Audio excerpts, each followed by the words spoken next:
Welcome to Kaleshwaram TV. Jayashankar Bhupalpally జిల్లా కేంద్రంలో శీలం లక్ష్మయ్య నాయకపోడ్ సేవా సంఘం అధ్యక్షుడు వారి ఆధ్వర్యంలో ప్రెస్ మీట్ నిర్వహించారు. ఈ సందర్భంగా ఆయన మాట్లాడుతూ ప్రభుత్వం నాయకపోడ్ జాతి జనాభా లెక్కలు తప్పుడు చూపించింది. ఇది నిజం కాదని, ఆదివాసీ గిరిజన వర్గాల్లో ఇంకా మౌలిక సదుపాయాల కొరత స్పష్టంగా కనిపిస్తుంది. ఇది జీవన నాణ్యతలో తీవ్ర అసమానతను చూపిస్తుంది.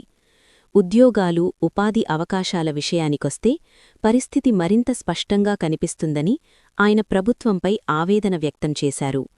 రాష్ట్రవ్యాప్తంగా సుమారు 50,000 వరకు నాయకపోడ్ జనాభా ఉంటుందని, అవసరమవుతే ఆధార్ కార్డులతో చూపిస్తామని, నాయకపోడ్ జాతిని ప్రభుత్వం అవమానపరిచిందని ప్రభుత్వంపై ఆవేదన వ్యక్తం చేశారు. ఈ ప్రెస్ మీట్లో Seelam Lakshmaiah, SC ST atrocity member Bheemuni Saraiah, Baddi Sammaiah, మాజీ కౌన్సిలర్ గుంటి మల్లయ్య, ముంజం సారయ్య, వెంకట్రాజం, శ్యామసుందర్ తదితరులు పాల్గొన్నారు.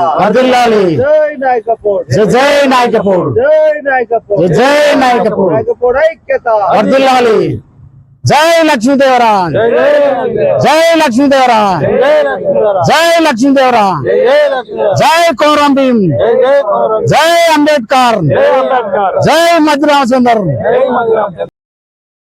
అలాగే మీడియా మిత్రులందరికీ నమస్కారాలు తెలియజేసుకుంటూ ఈరోజు కాంగ్రెస్ గవర్నమెంట్ చేపట్టిన కులగణన జనాభా లెక్కల్ని ఈరోజు 2-3 రోజుల క్రితం మీడియా ముఖంగా, పత్రిక ముఖంగా ఇలా విడుదల చేయడం జరిగింది. అందులో భాగంగా మా యొక్క నాయకపోడు తెగని ఏ విధంగా కూడా ఎక్కడ కూడా స్పష్టంగా కూడా ఎక్కడ కూడా తెలియజేయలేదు. ఒక్కొక్క దాంట్లో నాయకపోడు అనేది ఉన్నది, ఒక్కొక్క దాంట్లో నాయక అని ఉన్నది, ఒక్కొక్క దాంట్లో గోండా అని ఉన్నది. ఈ మొత్తంగా అన్నింటిని పరిగణలోకి తీసుకుంటే తెలంగాణ రాష్ట్ర వ్యాప్తంగా కేవలం ఒక నాయకపోడు జనాభా అనేది కేవలం ఒక 16,000 మాత్రమే ఉన్నది అనేది స్పష్టంగా అలా తెలియజేయడం జరిగింది. కాబట్టి ఈ జనగణన అనేది, జనాభా లెక్కలు అనేది పూర్తిగా కాంగ్రెస్ ప్రభుత్వం ప్రవేశపెట్టిన మొత్తం ఇదంతా అట్టర్ ఫ్లాప్, జనాభా లెక్కలు తప్పుల తడక అనేది తేడతెల్లమైంది. ఎందుకంటే మా యొక్క జయశంకర్ భూపాలపల్లి జిల్లాలనే సుమారు ఒక 40,000 నుండి 5,000 జనాభా, మనం 40,000 నుండి 50,000 జనాభా ఒక నాయకపోడు తెగ ఇలా ఉండడం జరిగింది. తెలంగాణ రాష్ట్ర వ్యాప్తంగా ఒక చరిత్ర కలిగినటువంటి నాయకపోడు తెగ.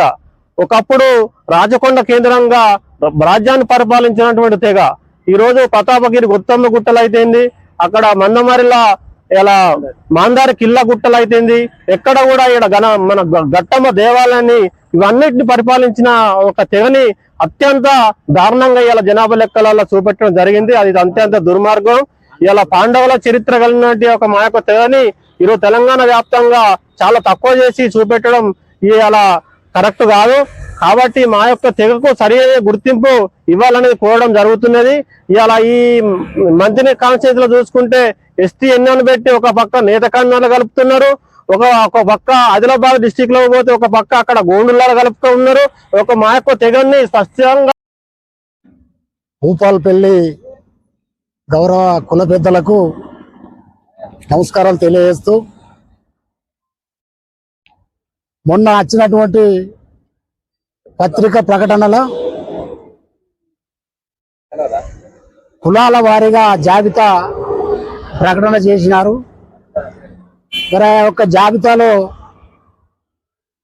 మా యొక్క నాయకపోడు జాతి మరి పూర్తిగా నాయకపోడు అని పరిశీలించకుండా కేవలం నాయక్ అని రాష్ట్రం మొత్తం మీద 16,510 జనాభాగా సూచించినారు. మరి యొక్క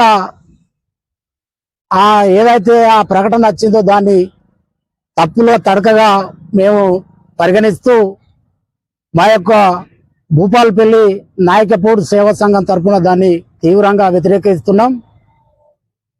మరి ఈ విధంగా మా యొక్క నాయకపోడి జాతిని అవమానపరుస్తూ మా యొక్క జాతి ఉనికి కోల్పోయాలి అలా ప్రభుత్వాలు మరి వ్యవహరిస్తున్నట్టు ఉన్నది. కనుక మా యొక్క జాతి ఔన్నత్యాన్ని మరి పెంపొందించే క్రమంలో మేము అందరం కూడా జాతి తరపున పోరాడుతున్నాము. కానీ ఇప్పటికి కూడా మా యొక్క జాతిని గుర్తించకుండా గోండులో 6 సీరియల్ నెంబర్ 6లో మమ్మల్ని కలిపి మా యొక్క రిజర్వేషన్ కానీ రాజకీయంగా కానీ ఆర్థికంగా కానీ విద్యాపరంగా కానీ మేము పూర్తిగా తీవ్రంగా నష్టపోతున్నాం. అందుకనే నేను అనేక దఫాలుగా మరి గవర్నర్ గారు పర్యటన ఇక్కడ పెట్టించినాం. అప్పుడు కూడా వినతి పత్రాలు ఇచ్చినాం. మరి ట్రైబల్ వెల్ఫేర్ కమిషనర్ను కలిసినాం. మా రాష్ట్ర అధ్యక్షులు పసల బుక్చన్న గారి ఆధ్వర్యంలో అనేక కార్యక్రమాలు చేసినప్పటికీ మరి జాతిని గుర్తించకపోవడం ఈ ప్రభుత్వాల మరి నిర్లక్ష్యానికి మేము పూర్తిగా వ్యతిరేకంగా మరి ఉన్నాము. మా యొక్క జాతి అస్తిత్వం కోల్పోకుండా మరి మా జాతిని కాపాడుకునే క్రమంలో మేము ఎప్పుడైతే కృతాయుగం, త్రేతాయుగం, ద్వాపర యుగం, కలియుగం, ఇప్పుడు కలియుగం, ద్వాపర యుగంలో మరి ఆనాడు పాండవులు ఆతిథ్యం ఇచ్చినటువంటి జాతి మాది. పాండవులు వనవాసం వస్తే ఆ పాండవులకు ఆతిథ్యం ఇచ్చినటువంటి జాతి. మరి అటువంటి జాతిని ఇలా చరిత్ర కలిగిన జాతి, ఆ జాతిని కూడా అస్థిరపరిచే విధంగా ప్రభుత్వాలు మరి ఆ నిర్ణయాలు తీసుకోవడం. మరి అనేక దఫాలుగా కేసీఆర్ తెలంగాణ వచ్చినాక ఒకరోజు సర్వే పేరిట మరి ఆ ఉపకులాలను కూడా జాబితాలో పెట్టారు. మరి ఆ సర్వే ద్వారానన్నా మా నాయకపోడు జనాభా మరి బయట పడాలి కదా, దాన్ని కూడా వెలిపుచ్చలేదు. అంటే మేము నాయకపోడుగా గుర్తిస్తే ఈ ప్రభుత్వాలకు ఏమన్నా నష్టమా అనేది మేము క్వశ్చన్ చేస్తున్నాము. అంటే మేము ఎక్కడో ఇవాళ మైదాన ప్రాంతాలుగా మేము బయటపడ్డాము. ఎప్పుడో ఆ అడవిలో పండ్లు, ఫలాలు, కాయలు, గడ్డలు తింటూ మేము స్వచ్ఛందంగా ఒక స్వయం పోషకాలుగా మేము బతికే క్రమంలో మరి మా దగ్గరికి వచ్చి అడవులు కొట్టి మమ్మల్ని ఒక మైదాన ప్రాంతంగా చేసి ఇలా ప్రభుత్వాలు గుర్తించకుండా మరి ఇవాళ మా జాతే ఉనికి కోల్పోయే ప్రమాదం ఉన్నది కనుక మరి మా జాతిని ఇప్పటికైనా మరి రేవంత్ రెడ్డి గారి సర్కారు కూడా మరి ఆ యొక్క సర్వే నిర్వహించారు. మరి ఆ సర్వే కూడా ఇప్పటి వరకు మరి ప్రకటన చేయలేదు. అందుకనే మేము మా జాతి కొరకు ఎంత దూరమైనా పోవడానికి సిద్ధంగా ఉన్నాం. మరి మేము త్వరలో మరి ముఖ్యమంత్రి గారి అపాయింట్మెంట్ కూడా రాష్ట్ర అధ్యక్షులు పసల బుచ్చన్న ద్వారా తీసుకోవడం జరిగింది. మేము ఇక్కడ స్థానికంగా జిల్లా కలెక్టర్ గారిని, స్థానికంగా ఉన్నటువంటి మండలాల ఎంఆర్ఓలో కానీ కలిసి జనాభా, మా నాయకపోడు జనాభా ఏ గ్రామంలో ఎంత ఉన్నదో, ఏ మండలంలో ఎంత ఉన్నదో మరి అది కూడా తీసుకుంటాం. ఒకవేళ అది కూడా ఏమన్నా తప్పుల తడక ఉంటే మేమే స్వచ్ఛందంగా ఆధార్ కార్డుతో సహా మా కులపరంగా మేము సర్వే నిర్వహించుకుంటాం.